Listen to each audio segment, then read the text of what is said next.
Vous écoutez Du Trizac. Cube Radio.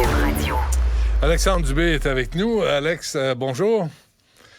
Salut Benoît. Bonjour. Es-tu, toi, cyber... comment il a dit ça? Cyber protégé, cyber prudent, cyber double condom? Moi, je suis cyber craintif, je te dirais. Lorsque j'écoute, puis ça fait les manchettes souvent, lorsque, par exemple, il y a des failles de sécurité dans des organisations, dans des banques ou quoi que ce soit, des fois, on se sent un peu impuissant par rapport à tout ça. Ouais. Et à la lumière de ce que beaucoup d'experts disent, il y a énormément de travail à faire, il y a du retard qui a été pris, puis il faut juste être conscient de quelque chose, là. Si des organisations, par exemple, négligent ou minimisent l'importance accordée à ça, ben, dites-vous que les criminels, les pirates, eux, ils vont être 3, 4, 5 coups d'avance. Puis des fois, nous, comme consommateurs ou comme clients d'institutions, j'ai l'impression qu'on est bien impuissants face à tout ça, là. Ouais. Tu vois, moi, je me sens cyber niaiseux. Tu sais, c'est comme... Je sais pas par quel bout prendre ça. Je sais pas quoi. Mais en tout cas, bref, on va poursuivre. Mais c'est vrai, il disait que c'est le mois de la cybersécurité, là, mais vraiment, il va falloir comme clarifier le vocabulaire un peu. Parce que je suis pas sûr de m'y retrouver. Le Front commun qui... un petit peu plus freak, Benoît, chez nous, c'est au niveau des systèmes de sécurité, là. C'est genre les caméras, systèmes d'alarme, ça... Les barbelés, là, autour de la cour, c'est la chez prochaine vous, étape. Ça. Les pièges à ours. Bienvenue, hein? Bienvenue sur le... Bon, OK. Le Front commun qui rejette l'offre de... oui, qui rejette l'offre de Québec. C'était un peu prévisible, non? Oui, c'était prévisible. Puis à la lumière de ce que je vois, de ce que j'entends, Benoît, moi, j'ai bien peur qu'on se dirige tout droit vers le mur, tout droit vers la grève générale illimitée. Écoute, Benoît, c'est pas un fossé qui sépare les deux parties, c'est le Grand Canyon. Ça n'a pas de sens. Non, mais j'ai l'impression que c'est un dialogue de sourds entre les deux parties. En fin de semaine, l'offre qui a été déposée sur la table par la présidente du Conseil du Trésor, Sonia Lebel, 10,3 % sur 5 ans, puis des bonus de 3 % pour certaines catégories d'emplois. Tu regardes ça, c'est même pas l'inflation. Fait que d'une part, tu dis, c'est nos anges gardiens. Ah là là, nos anges gardiens, le réseau de la santé. Après ça, nos professeurs qui prennent soin de nos enfants. L'éducation, c'est tellement important, c'est la priorité. Puis tu leur offres 10,3 % sur 5 ans. Parallèlement à tout ça, tu as offert 21 % sur 5 ans aux policiers. Ouais, tu t'es voté à l'Assemblée nationale. Donne des guns aux enseignantes. Il va y avoir plus d'offres. Écoute, on est aux États-Unis, puis tu me l'as pas dit. Et ce qui va être un véritable boulet pour le gouvernement dans cette négociation-là, je te le dis, là, puis c'est sûr que le Front commun leur remet d'en face à chaque fois. C'est le 30 % d'augmentation que les députés de l'Assemblée nationale se sont votés. Se sont votés en toute connaissance de cause dans une année de négociation avec le Front commun. Alors, comme timing, tu pouvais pas plus mal choisir. Et incohérence, ce matin, là, à ton émission, on parlait des augmentations, je le répète là, pour la forme. La nouvelle présidente du conseil d'administration d'Hydro-Québec, Manon Brouillette, obtient une augmentation de 63 %.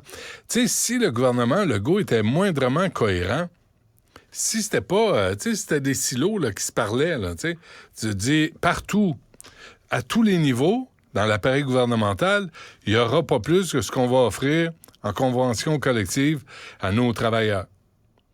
Mais là, tu vois, moi, c'est 34... tu mets le doigt dessus. Tu mets le doigt dessus, Benoît, parce que je comprends l'argument, moi, de Mme Lebel qui dit que, on a quand même mis ça à table au total 8 milliards. Là, on vient d'en rajouter 1 milliard avec notre offre. C'est beaucoup d'argent. Mais est-ce que vous gérez aussi avec la même rigueur les finances publiques ou ce que vous octroyez, par exemple, à certains bonus de cadres ou de dirigeants de nos institutions publiques? Tu sais, c'est quand même pas rien. Puis le vrai test, Benoît, il s'en vient. Le vrai test, il s'en vient. Là, c'est correct, là, le 6 novembre. Si, pendant la fin de semaine, puis pour avoir parlé, entre autres, avec Magali Picard de la FTQ au cours de la fin de semaine, j'avais posé la question, j'avais dit, si l'offre est intéressante, là, ce qu'il y a sur la table, puis la barre était fixée à peu près à ça, autour de 19-20 %, ben, est-ce que vous êtes prêt à annuler votre journée de grève le 6 novembre, Tout était sur la table, c'était possible. Oublie ça, Benoît. Là. Tu peux être sûr qu'ils vont sortir puis ils vont être craqués comme jamais après cette offre insultante-là qu'ils ont reçue. Mais là, le vrai test dans l'opinion publique s'en vient. Parce que c'est correct qu'une journée de grève, bon, les enfants resteront à la maison l'avant-midi, ça désorganise un petit peu la vie familiale, des choses comme ça. Mais s'il y en a 2, puis 3, puis 4, puis après ça, on tombe en grève générale illimitée, une chose qu'on n'a pas vue au Québec depuis le début des années 80, oh, là, c'est autre chose. Là, c'est autre chose. Est-ce que l'opinion publique va être encore une fois aussi fort derrière le Front commun? Parce que c'est le cas actuellement. Règle générale, je pense qu'ils ont l'opinion publique de leur côté. Le véritable test de communication, mais c'est Alex, ça, à ce moment-là. T'as pas l'impression qu'à un moment donné, en tout cas moi, là, j'ai le goût de me lever et de dire « Hey, wow! Nous autres qui payons. On veut savoir combien. Puis si on le donne, là, est-ce qu'on va avoir des meilleurs services? » Parce que je veux bien, moi, 8 puis 9 milliards, rester comme si c'était rien. Puis là, le budget est rendu à 100 milliards au Québec. Mais on est combien à payer des impôts? Puis, tu sais, les impôts, tu sais, à un moment donné, tout le monde, ceux qui sont vraiment riches, moi, je me demande comment ils font dans la vie. Tu sais, ceux qui peuvent dépenser sans calculer, sans compter, je me demande ce qu'ils font dans la vie. En général, c'est pas très honnête comme métier. Parce que, excuse-moi, là, mais quand l'impôt a passé à travers ton salaire, il t'en reste légèrement moins. Non, plus ben. Non, il te reste des shorts, puis c'est pas mal ça. Pas mal ça. Mais tu trouves pas que nous, là-dedans, là, on n'est pas informés, personne parle en notre nom, on subit les conséquences des décisions, autant du Front commun que du gouvernement, puis on n'a juste pas un asti de mot à dire. Faut que tu fasses tes chèques, par exemple, puis sois pas en retard, parce qu'il y a des pénalités, puis ils te courent après en désespoir. Dois-leur pas une scène noire, parce que tu peux être sûr de la chercher dans tes poches avec intérêt. Hein? Oui, plus pénalité. Mais c'est là qu'on voit aussi, tu sais, c'est pas non plus là, l'ensemble des travailleurs de l'État qui ont le même capital de sympathie, par exemple, hein, de la part de la population. Tu sais. Moi, tu me racontes, par exemple, l'histoire d'une infirmière qui fait du temps supplémentaire obligatoire, tu sais, je pense que la plupart des gens vont être très sensibles. D'ailleurs, il y a une manifestation de la FIC au cours des prochaines heures. On choisit de faire ça encore en fin de journée. Est-ce que ça aura un impact sur le trafic? Moi, souviens-toi, lors d'un épisode précédent, je t'avais levé un drapeau, moi, par rapport à ça, en disant « Faites attention, là. Faites attention, les syndiqués, dans le choix de vos activités, dans le choix des gestes que vous allez poser. » Tu sais, vous avez l'opinion publique de votre bord, là. Alors, on va voir comment ça va se passer. Je veux pas prêter de mauvaises intentions ou je veux pas présumer de ce qui va arriver. On aura l'occasion de s'en reparler. J'ai une question quiz pour toi, Alex. Est-ce qu'il serait pas temps qu'on trouve une nouvelle façon de manifester? Au lieu de punir les contribuables qui payent finalement le salaire, il n'y a pas un retour face au gouvernement, tu sais, t'arrêtes de payer certains frais, t'arrêtes de payer... Je ne sais pas, là, mais il me semble que c'est toujours la vieille manifestation dans la rue qui prive les gens de service. Mais c'est intéressant ce que tu dis parce que je recevais Éric Gingras de la CSQ. Oui. Puis à un moment donné, il me racontait que, tu sais, on est limité un peu des moyens de ce qu'on peut faire. Il me racontait qu'à une certaine époque, par exemple, on prolongeait la récréation, de 15 minutes. Avec les enfants à l'extérieur. Juste pour dire un petit peu, mais ça leur est interdit maintenant, il n'y a plus le droit de faire ça. Fait que là, il me disait, à part porter des t-shirts, puis dire qu'on n'est pas content, on n'a plus tant d'outils que ça. Mais, Benoît, est-ce que le Québec peut réellement, dans le contexte actuel, se permettre une grève générale illimitée alors que dans nos écoles, ça tient que de la broche, alors qu'il y a plusieurs jeunes qui ont des difficultés d'apprentissage? Pas les oublier, les jeunes. J'ai beaucoup de compassion pour les enseignants, enseignantes qui font leur travail dans un contexte très difficile, comprenez-moi bien. Il ne faut pas oublier non plus l'enfant à travers ça. Qu'est-ce qui va arriver dans notre système de santé? Je comprends qu'il y a des services essentiels qu'on est obligé de donner, Benoît. Mais tu sais, la réalité, là, c'est que ça va rouler carré, puis pas à peu près si on se rend jusque-là. Alors, il faut que les gens se parlent. Je vais parler à Paul Brunet, là, qui parle au nom des malades, là, des patients.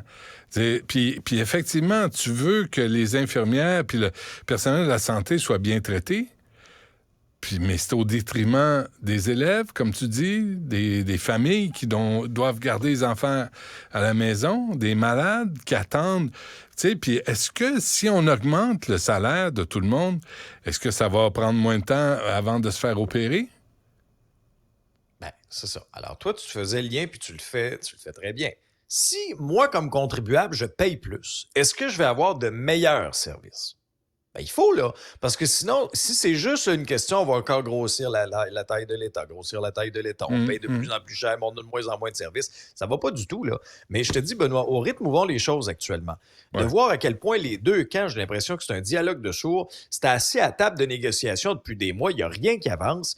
Je te dis, on s'en va, là. Je te dis, ça va. Les étapes, là, je peux te les prédire là, là. Vas-y. Présentement, là, Ouais. parti comme c'est parti là, parfait. Ils vont faire une grève le 6 novembre. Ils vont commencer ça. Il va y avoir d'autres journées de grève. Grève générale illimitée, paf, loi spéciale. Fait que le souhait, là, le souhait de Sonia Lebel, un souhait qui est quand même partagé par les syndicats lorsqu'on leur pose la question de régler avant le 15 décembre. Si vous voulez régler avant le 15 décembre, parlez-vous. OK, moi, je suis là pour aider, tu le sais. Toujours. Tu le sais. Toujours. Alors, je me propose, bon cœur. je suis même prêt à rater les revenus de cette émission-là pour être présent lors des négociations. Je vais m'asseoir dans un coin, je vais me commander du béni, je vais manger du poulet tranquille. Tu sais, avec un petit verre d'eau, là, tranquille. Pas d'alcool, pas rien. Mais je vais juste écouter ce qui se dit. Je dirais pas un mot. Juste prendre quelques notes, peut-être, puis écouter ce qui se dit à la table de négociation. Puis après, on va revenir à Cube Radio, puis on va dire, voici ce que j'ai entendu, qu'est-ce que vous en pensez? Parce qu'il me semble qu'on a un mot à dire là-dedans. Mais de toute évidence, pas tant. Comme dirait Séraphin Poudrier, tu pourrais être notre rapporteur officiel. Ça pourrait être toi.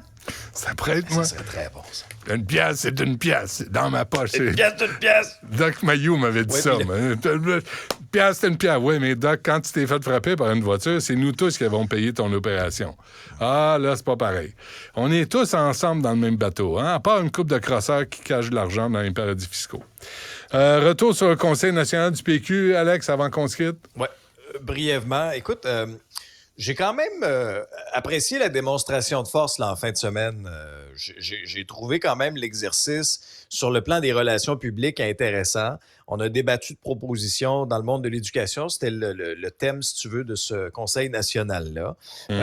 On s'entendait pas nécessairement sur l'échéancier dans le but de réduire le financement dans les écoles privées, mais Benoît, là où honnêtement les oreilles m'ont retroussé, parce que c'était le point d'exclamation pour le Parti québécois d'une bonne semaine là, sur le plan des relations publiques. Tu sais, en début de semaine, on a présenté le budget de l'an 1 d'un Québec souverain. C'est un exercice rigoureux qui a été bien fait.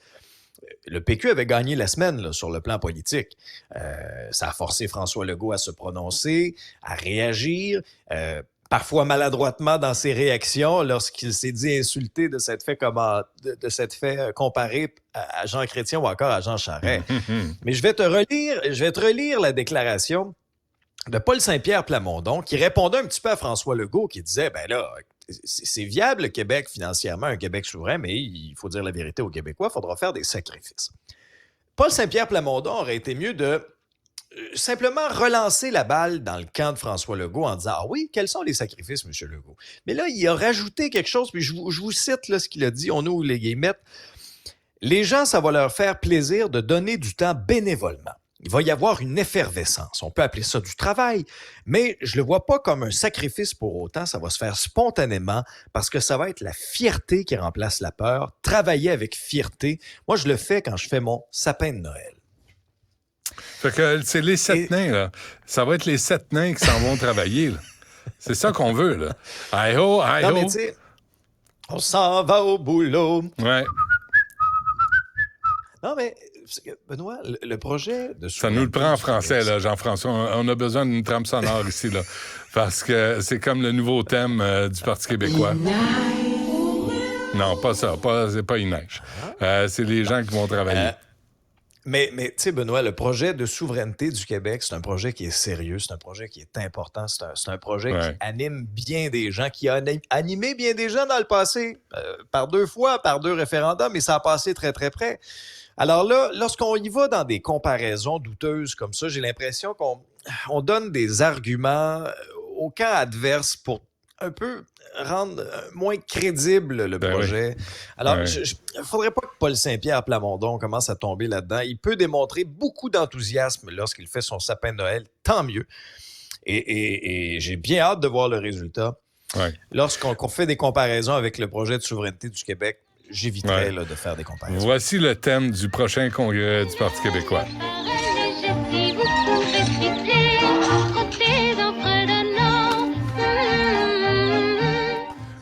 Là, je dis pas que c'est Paul Saint-Pierre Plamondon qui chante, là, tu sais. Mais bref, non, parce les que là, 7 mecs s'en vont travailler. Un petit peu haut, là.